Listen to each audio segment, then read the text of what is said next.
Hi there again. It's been a while since I've posted an update to the rabbit hutch.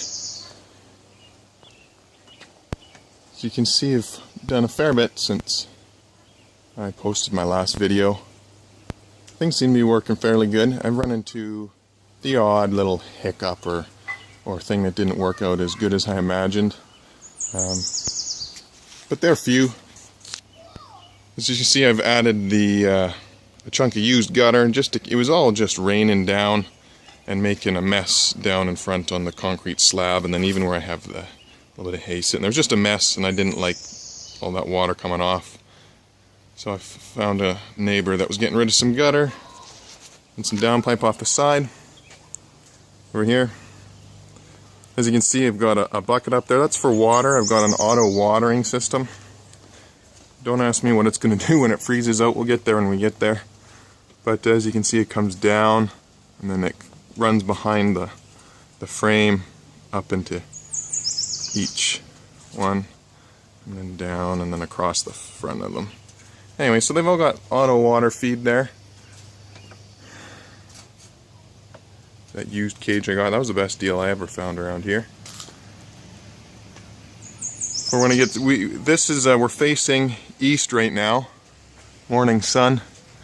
So that was one of the things I didn't properly think through. So when it comes towards the end of the day, we're getting the western end of the day sun just blasting right in there for the most part. And so I've got an old tarp rigged up underneath the gutter. You can see I've got 1, 2, and then 3. There we go. 3 little bungees holding it up. And so it just rolls down like a blind, and I can set some of these chairs out in front, and I just hang it down over, and it allows air movement in there, so the air doesn't get stale, and blocks the sun. So that's helpful. I lost an actual a kit because of too much heat. Mom didn't uncover them at all in there, Mama Bunny, and they just got too hot and they couldn't handle it. Sorry for the shakes there. You can see I got some fans on there as well. Get some air moving through on some really hot days, because we're already having 30-degree days Celsius, that is. So that's a little bit much heat when you're giving birth. So we got 29 bunnies in there right now. There's one of my bucks. Let's see, these guys are ready actually to hit the freezer. 9 weeks tomorrow. They're a reasonable size. I was hoping they'd be bigger, but I picked up, this is another buck. Doe. A couple of does. These guys here, just 2 weeks, you think? 3 weeks maybe? 2 weeks, 2.5. And this one right here, she put out 11. We're quite pleased with that. Thought we were gonna lose a couple, but they're all doing well. Right? Okay. So these feeder boxes obviously are the best ones, but they're quite expensive. They're nearly $20. I'd have to spend like $150 or so on feeders. So what I ended up doing was just going to a dollar store and found some of these Betty Crocker. There we go.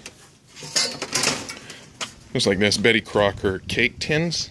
And yeah, it's a hack job, okay, fine. But it serves a purpose. They were $1.99 a piece. And they hold feed just like they should. And I'll give you a view inside. This is kind of got to the third one and finally got it the way I wanted it. But you can see plenty of room to get in there. And I had to, put some wire and so pour feed through it, but it keeps any future bunnies from getting out or caught. What else can I say? I had to drill some holes in the back side as well. Go down the side here. You can see holes, again, promote air movement through, and overall health and security for meat production. As I said, the only issue I've had that I didn't like with this so far is the way the poop and the pee removed from this.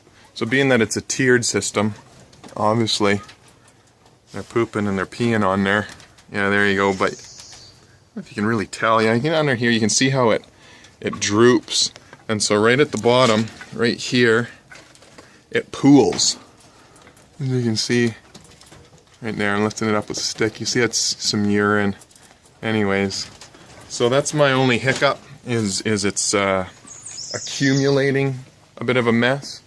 But I just use that stick and I knock it out daily when I'm out here feeding, and it seems to be doing pretty good. I'm going to have to pull the cages out and wrap the OSB, the inside, with plastic again, because that mess drips down, or if they spray, then it's getting on the wood. So I want to obviously keep this as long as possible. Don't want to have to be rebuilding it. So I'm going to wrap that with some plastic I picked up. So overall, I think I have less than 400 Canadian dollars for you Canadians out there. You guys down in the States, you guys get all kinds of deals and a stronger dollar that we don't have. So I found, even like the feeders, I'm paying almost $20 a piece with tax, and I got 2, 4, 6, 8, 10, 12, 14, 16 in tax, right? So, like $180, $200 worth of feeders is quite excessive for my purposes. But so far, I'm quite happy. Animals haven't got out yet.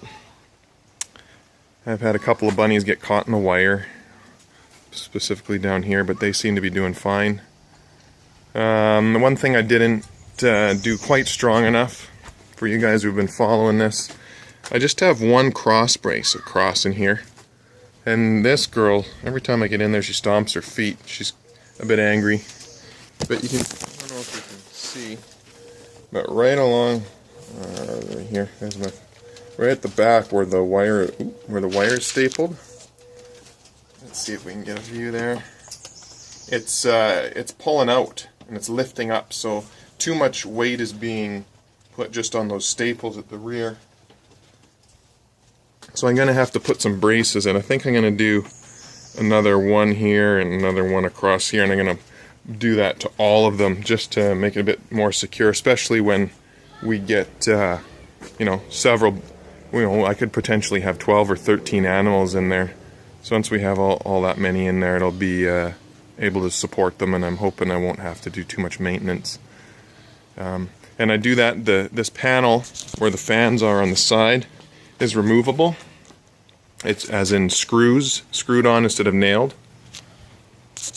And so I can, I think it's 6 or 8 screws, and it comes off, and then these all slide straight out like a cassette unit, a whole unit, and it opens it up, so I can pull the top two out real easy.